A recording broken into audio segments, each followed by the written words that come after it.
गुरु प्यारी साध संगत जी, प्रेम से कहना धन निरंकार जी। आशा करती हूँ सतगुरु माता जी की कृपा से आप सभी अच्छे होंगे। आज मैं आप सभी के लिए एक नई साखी लेकर आई हूँ। साध संगत जी, जो लोग घमंड करते हैं भगवान उनको सज़ा ज़रूर देता है। कभी भी किसी मजबूर की मजबूरी का फ़ायदा इंसान को नहीं उठाना चाहिए। साखी का विषय यही है, चलिए सुनते हैं आज की ये साखी। साध संगत जी, सुनंदा की तबीयत आज सुबह से ही खराब थी। उसके घर संतान का जन्म होने वाला था। तभी सुनंदा की ननंद रश्मि उसके कमरे में आई और गुस्से में कहने लगी, अरे सुबह सवेरे फिर से तुम मातम मनाने के लिए बैठ गई हो। रसोई का काम कौन करेगा? मुझे भी जाना है। तुमसे ये तो नहीं होता कि सुबह जल्दी उठकर सारे काम निपटा लो। तुम्हें क्या यहाँ पर हमने मुफ्त की रोटी खाने के लिए रखा है? ननद की ये बातें सुनकर सुनंदा की आंखों में आंसू आ गए। सुनंदा कहने लगी, दीदी आज मेरी तबीयत ठीक नहीं, आप चलिए मैं अभी रसोई में आकर काम करती हूँ। ये सुनकर रश्मि कहने लगी कि जब तक तुम्हें चार बातें ना सुनाओ तब तक तुम्हें समझ नहीं आता। इतना कहकर रश्मि गुस्से से कमरे से बाहर निकल गई तो सुनंदा फिर से रो पड़ी। सामने दीवार पर सुनंदा के पति की तस्वीर लगी हुई थी। साध संगत जी, सुनंदा के पति अशोक की मृत्यु हो चुकी थी। सुनंदा की आंखों से बार बार आंसू बह रहे थे। वो मन ही मन सोचने लगी कि मेरे पति मुझे क्यों छोड़कर चले गए। जब से सुनंदा को पता चला था कि उसके घर संतान का जन्म होने वाला है, वो बहुत खुश थी। सुनंदा और उसका पति इस बात को लेकर बहुत खुश थे। लेकिन फिर पति की मृत्यु के बाद सुनंदा की तो दुनिया ही बदल गई। अभी सुनंदा सोच में ही डूबी थी कि तभी एक तमाचे से उसकी तंद्रा टूटी। उसकी ननद रश्मि गुस्से में बोली कि मुझे रसोई में जाने के लिए कहकर तुम यहाँ फिर से रोने के लिए बैठ गई हो। क्या तुम्हें समझ नहीं आता कि मुझे भी काम पर जाना है? तुम्हारे घर में होते हुए अगर मैं रसोई में जाकर खाना बनाऊं तो तुम्हें इस घर में रखने का क्या फ़ायदा हुआ? सुनंदा अपने आंसू पोंछकर तेजी से कमरे से बाहर निकल गई। रसोई में खाना बनाते हुए भी वो रो रही थी। साध संगत जी, सुनंदा के जीवन में कभी भी प्यार उसे मिला ही नहीं। जब उसका जन्म हुआ तो उसकी माँ की मृत्यु हो गई थी। 6 महीने के बाद ही उसके पिता ने दूसरी शादी कर ली। खुद तो सुनंदा के पिता अपनी पत्नी के साथ व्यस्त हो गए, लेकिन सुनंदा की सौतेली माँ सुनंदा के साथ बहुत बुरा व्यवहार करती थी। जब सुनंदा थोड़ी बड़ी हुई तो उसके पिता ने उसका दाखिला एक सरकारी स्कूल में करवा दिया। वैसे भी सुनंदा के परिवार की आर्थिक हालत ठीक नहीं थी। उसके पिता मजदूरी का काम करते थे और वो बेटी को पढ़ाने लिखाने में यकीन नहीं करते थे। देखते ही देखते समय बीता। किसी तरह से सुनंदा ने 12वीं कक्षा तक पढ़ाई की।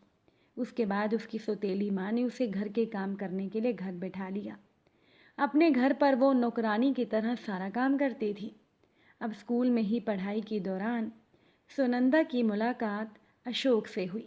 अशोक अपने मामा के घर पर रहकर पढ़ाई करता था, क्योंकि उसके मामा की कोई संतान नहीं थी। इसीलिए उन लोगों ने अशोक को अपने साथ रखा हुआ था। 12वीं तक की पढ़ाई उसने भी वहीं पूरी की। अशोक भी मन ही मन सुनंदा को पसंद करने लगा था। सुनंदा के दुख जानने के बाद तो वो सुनंदा को दुनिया की हर खुशी देना चाहता था। इसी बीच अशोक के मामा के घर पर एक बच्ची का जन्म हो गया और उन्होंने अशोक को वापस उसकी माता के पास भेज दिया। अब अशोक तो वहाँ से चला गया, लेकिन सुनंदा की याद उसके दिल में हमेशा बनी रही। जब अशोक ने पढ़ाई पूरी की, उसी दौरान उसकी माँ की मृत्यु हो गई।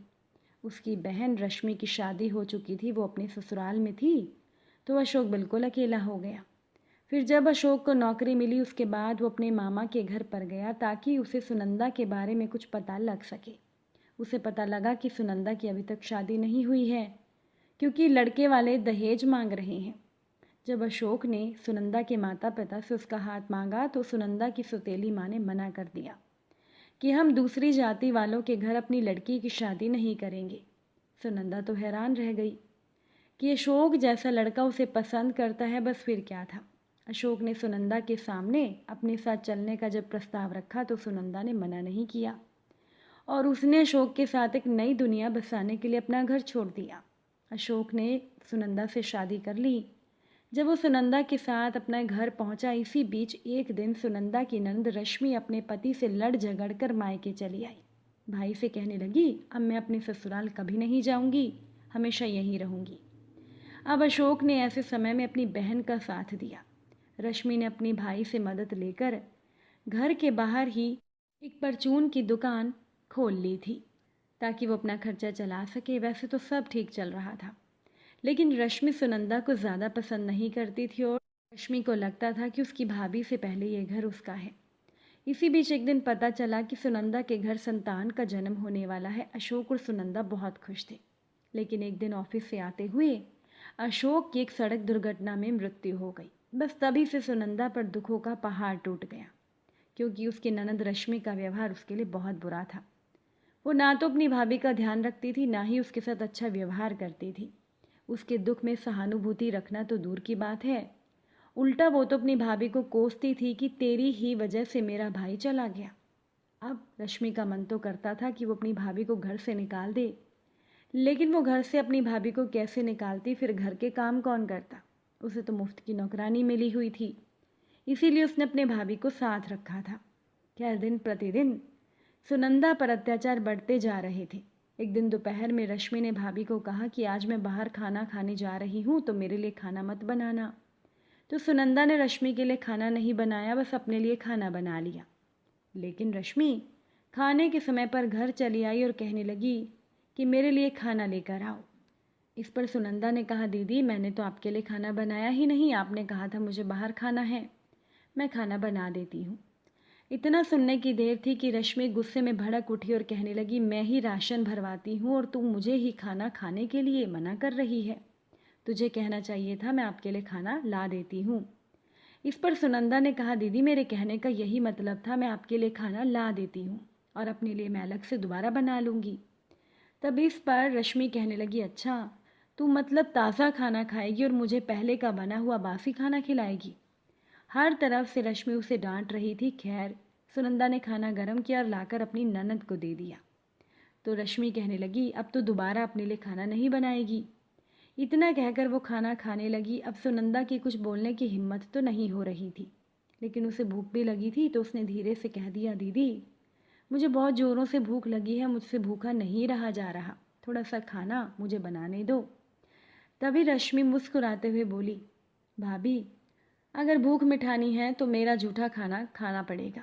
इतना कहकर रश्मि ने अपनी थाली से बचा कुचा खाना ज़मीन पर गिरा दिया और कहने लगी, लो अब इस खाने को खा लो।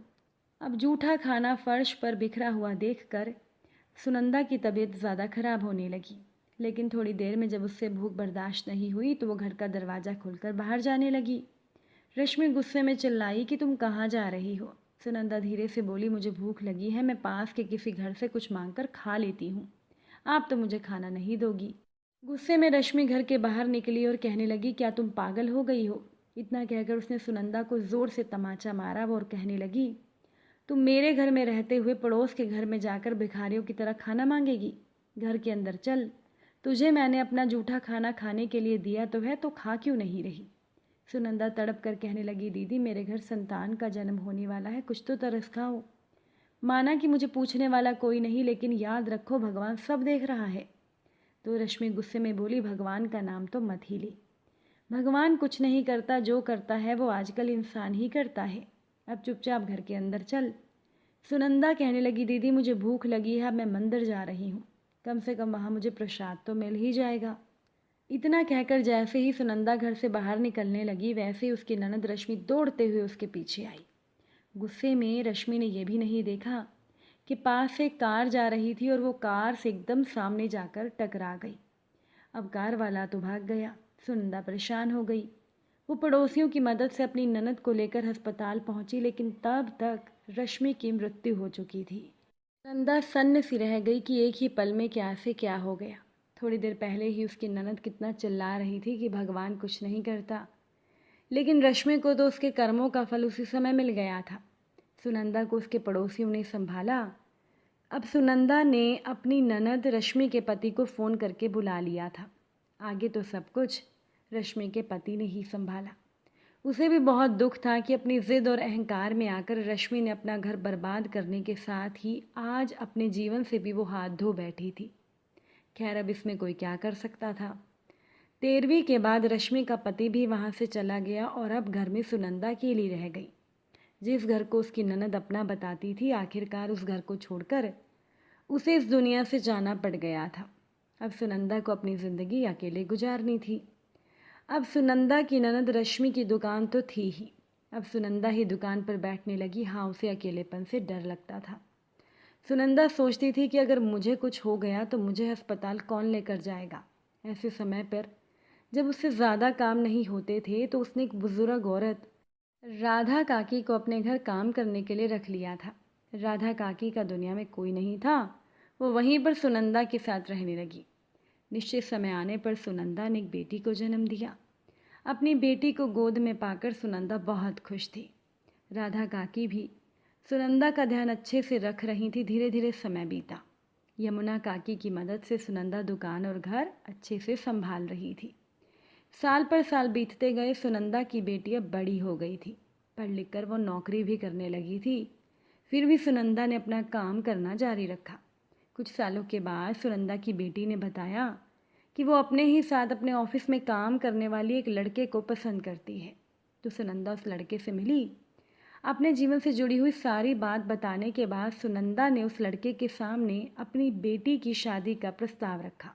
तो उस लड़के के माता पिता ने भी समझदारी का परिचय देते हुए बच्चों की खुशी के लिए इस रिश्ते को स्वीकार कर लिया। जल्द ही बहुत धूमधाम से सुनंदा की बेटी की शादी हो गई और सुनंदा का दामाद भी अपनी सास का बहुत मान सम्मान करता था और वो साथ ही साथ राधा काकी को भी उनके घर का ही सदस्य मानता था। वैसे भी राधा काकी ने सुनंदा के बुरे दिनों में उसका साथ दिया था और वो काफ़ी बुजुर्ग भी हो गई थी। इसीलिए उनके घर में राधा काकी को एक सम्माननीय स्थान मिल चुका था।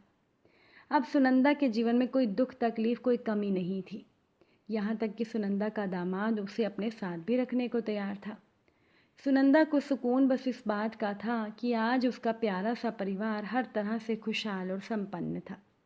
तो साथ संगत जी, कभी भी किसी गरीब इंसान की, कभी भी किसी मजबूर इंसान की मजबूरी का फ़ायदा नहीं उठाना चाहिए और हमेशा भगवान से डर कर रहना चाहिए, क्योंकि हमारे कर्म भगवान ज़रूर देखता है। अगर आज की ये साखी आपको अच्छी लगी हो, वीडियो को लाइक शेयर ज़रूर कर दीजिएगा। आप सभी से फिर मुलाकात होगी नई साखी, नए विचारों के साथ। साथ संगत जी, प्यार से कहना, धन निरंकार जी।